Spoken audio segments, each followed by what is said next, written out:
السلام عليكم ورحمة الله وبركاته.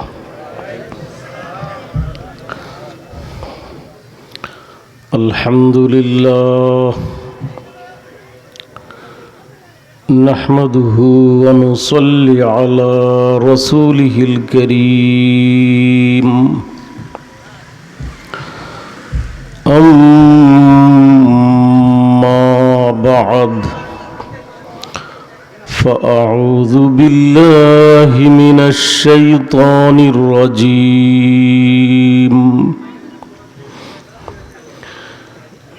بسم الله الرحمن الرحيم.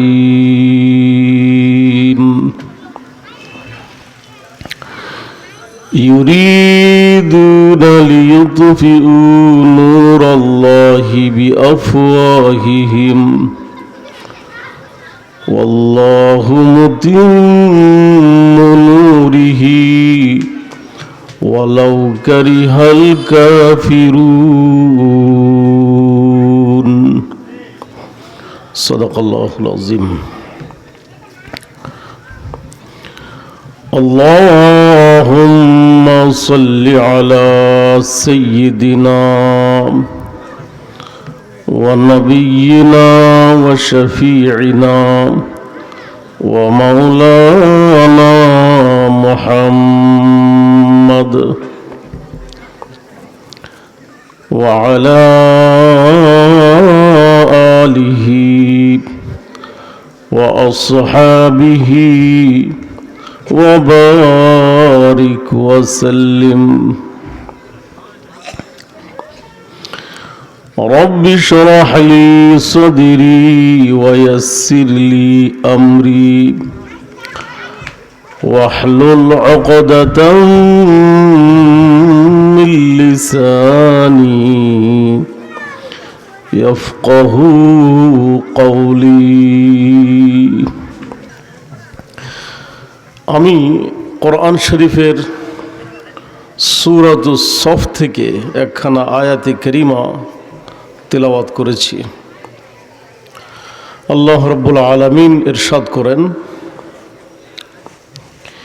ইউরিদুনা লিইউতফিউ নূরাল্লাহ, ওরা চায় আল্লাহর বাতিকে নিভিয়ে দিতে,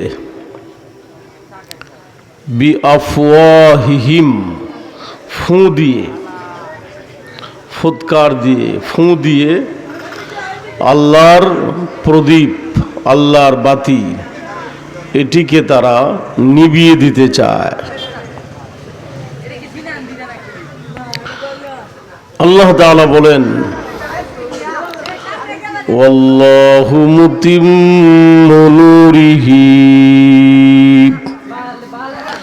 আল্লাহ পাক তার বাতিকে অবশ্যই জ্বালাবেন, প্রজ্বলিত করবেন। ওয়ালাউ কারিহাল কাফিরুন, যদিও কাফিরদের অপছন্দ হয়, যদিও কাফিরদের কষ্ট হয়, তবু আল্লাহ তাআলা আল্লাহর বাতিকে প্রজ্বলিত করবেন। সুবহানাল্লাহ। এই আয়াতে কারিমা থেকে একটা কথা আমরা সুস্পষ্টভাবে জানলাম,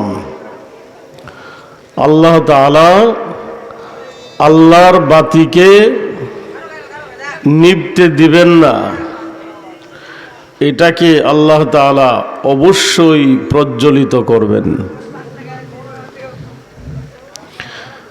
দুনিয়ার মানুষ আজ দুই ভাগে ভাগ হয়ে গেছে। কয় ভাগে ভাগ হয়েছে? দুই ভাগে ভাগ হয়ে গেছে। এক ভাগ মানুষ আল্লাহর বাতি, ইসলামকে ফুঁ দিয়ে নিভিয়ে দিতে চায়। আরেক ভাগ মানুষ আল্লাহর বাতিকে জান, মাল আর সময়ের কোরবানি দিয়ে আল্লাহর বাতিটাকে জ্বালাতে চায়। একদল মানুষ আল্লাহর বাতি জ্বালাতে চায়, আরেক দল মানুষ আল্লাহর বাতি নিভাতে চায়। আমরা কোন দলে আছি? জ্বালাতে চাই। আমরা কি আল্লাহর বাতি জ্বালাতে চাই?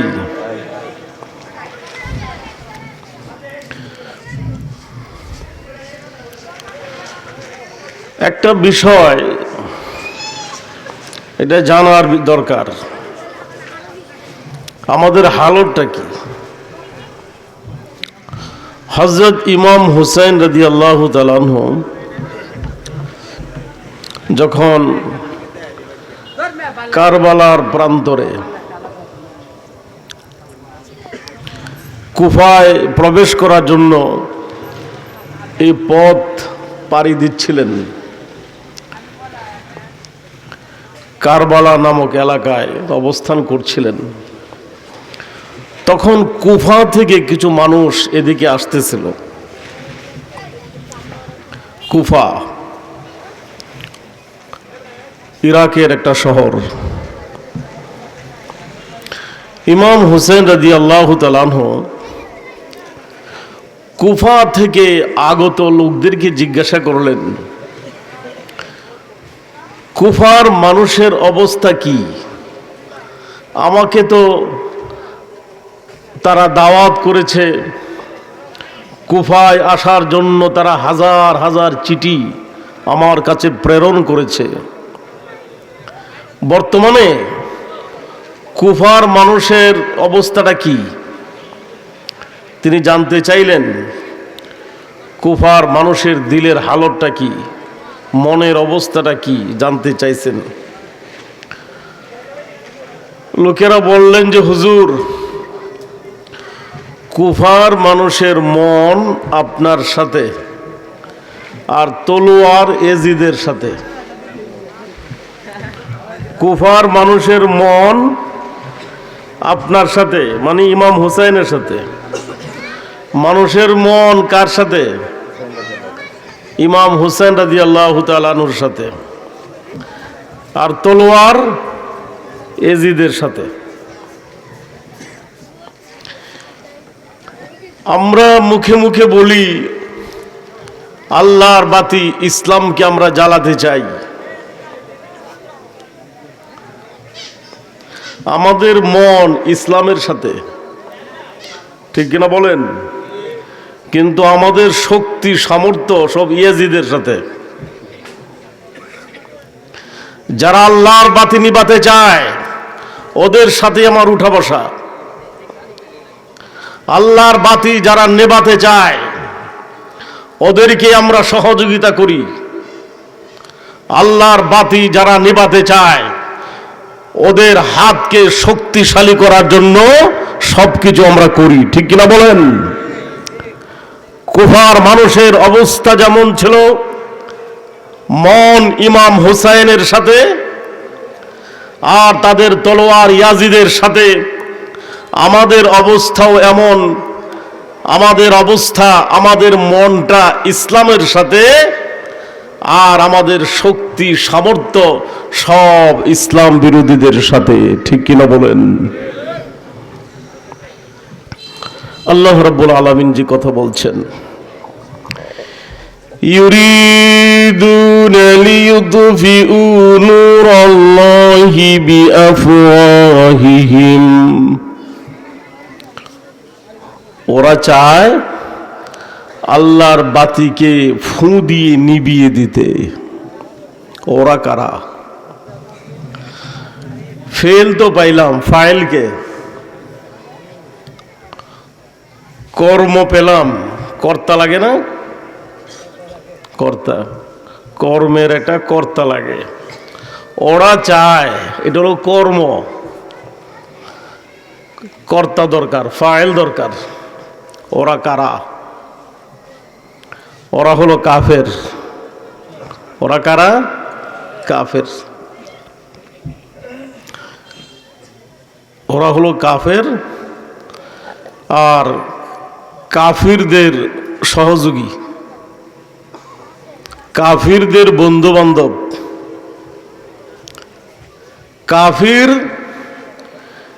কাফিরদের বন্ধু বান্ধব এবং কাফিরদের সহযোগীরা চায় আল্লাহর বাতি ফুঁ দিয়ে নিভিয়ে দিতে। ঠিক কিনা বলেন?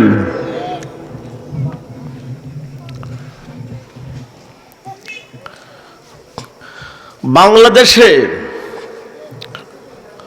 অ-ইসলামিক পদ্ধতি বা ইসলাম বিরোধী যত কার্যক্রম আছে, আপনি যদি বাধা দিতে যান, তাহলে বাধা দিতে গেলে প্রতিরোধ করার জন্য হিন্দুরা আগায় আসে না মুসলমান নামদারির আগায় আসে? মুসলমান নামদারির আগায় আসে। এরাও কাফিরদের সহযোগী।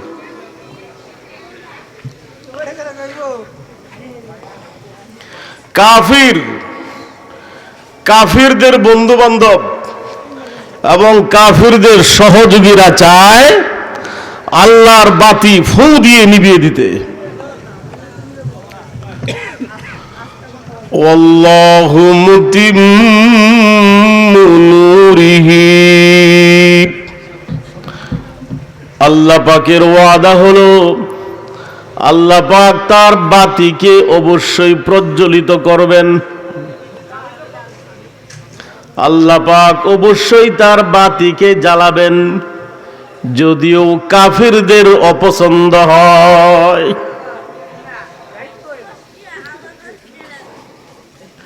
আল্লাহ তার বাতি জ্বালাবেন মানে আল্লাহ তার ইসলামকে প্রতিষ্ঠিত করবেন। আল্লাহ পাক যদি ইসলামকে প্রতিষ্ঠিত করেন, খারাপ লাগবে কাদের? কাফেরদের খারাপ লাগবে, কাফেরদের বন্ধুদের খারাপ লাগবে, কাফেরদের সহযোগীদের খারাপ লাগবে। আল্লাহ বলেন ওদের খারাপ লাগলেও আমি আমার বাতি ইসলামকে প্রতিষ্ঠিত করবই। যেরকম সুবহানাল্লাহ।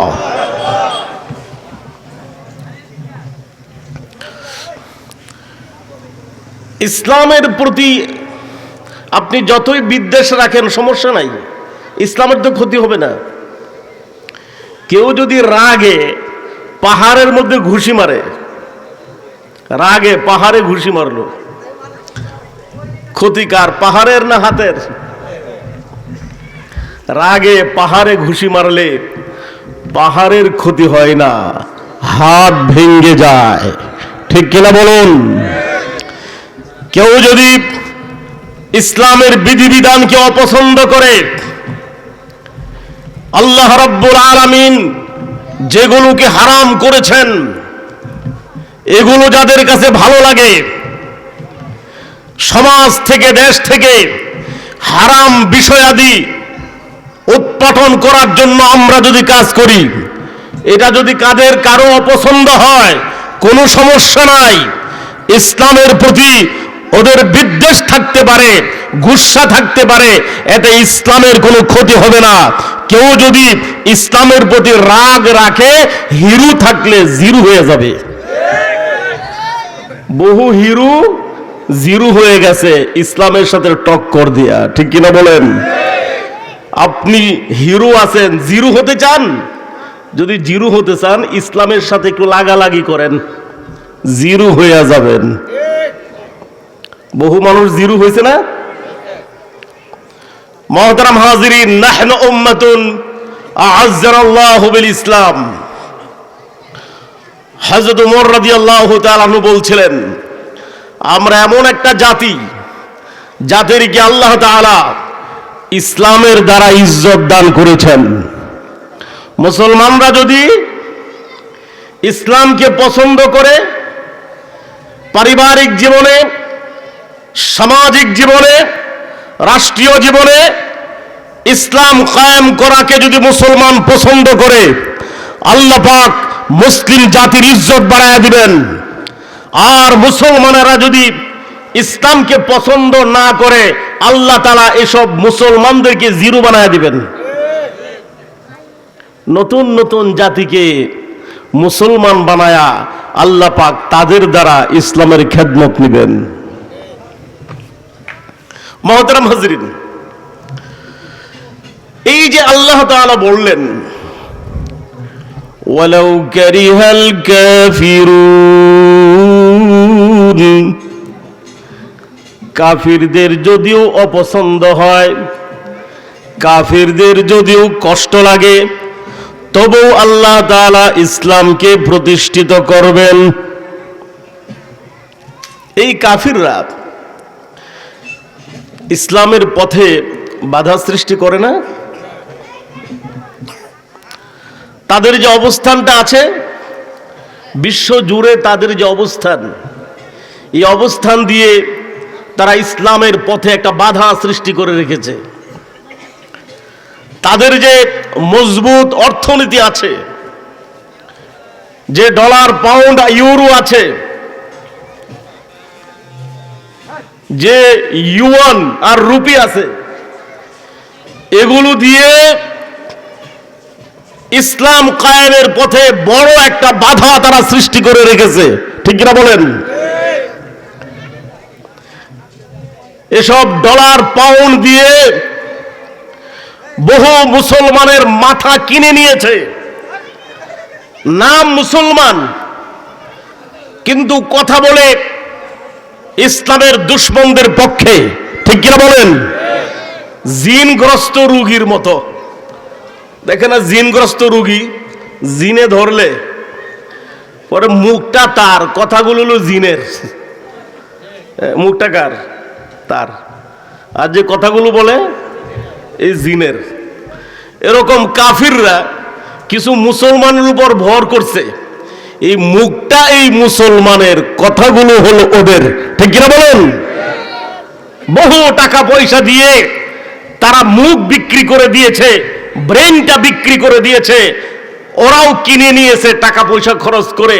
আপনি হয়তো ভাববেন সমাজের এত বড় বড় মানুষগুলো ইসলামের বিপক্ষে দাঁড়িয়ে আছে, সমাজের এত বড় বড় সংস্থাগুলো ইসলামের বিপক্ষে দাঁড়িয়ে আছে, আমরা তো কিছুই করতে পারবো না। মুসলমান তো ঘাবড়াতে পারে না। মুসলমান কি ঘাবড়াতে পারে? মুসলমান কি হতাশ হতে পারে? মুসলমান কি ভেঙে পড়তে পারে? ভেঙে পড়া, হতাশ হয়ে যাওয়া, এটা মুসলমানের বৈশিষ্ট্য নয়। আল্লাহ রাব্বুল আলামিন মুসলমানদেরকে তাদের মনটাকে প্রস্তুত রাখার জন্য মাঝে মধ্যে মুসলমানদের উপর আল্লাহ তাআলা কিছু কিছু আপদ বিপদ দান করেন, যেন একটা প্রশিক্ষণ হয়। কোরআন শরীফের মধ্যে আল্লাহ তাআলা ইরশাদ করছেন যে কেন আল্লাহ তাআলা একটু মুসিবত দান করেন, মাঝে মধ্যে একটু মুসিবত দেন না? মা আসাবা মিন মুসিবাতিন ফিল আরদি ওয়ালা ফি আনফুসিকুম ইল্লা ফি কিতাবিম মিন ক্বাবলি আন নাবরাহা ইন্না যালিকা আলাল্লাহি ইয়াসীর لكي لا تأسوا على ما فاتكم ولا تفرحوا بما آتاكم والله لا يحب كل مختال فخور। মুসলমান যেন ভেঙে না পড়ে, মুসলমান যেন হতাশ না হয়, এই জন্য আল্লাহ তাআলা মুসলমানের জীবনেও মাঝে মধ্যে কিছু আপদ বিপদ দান করেন। ما أصاب من مصيبة في الأرض ولا في أنفسكم, তোমাদের জনপদে, তোমাদের দেশে অথবা তোমাদের জীবনে যে আপদ বিপদ আসে, মনে রেখো এগুলো পূর্বেই লৌহে মাহফুজে লেখা ছিল, আল্লাহর কিতাবে লেখা ছিল, তোমার জীবনে চলে এসেছে।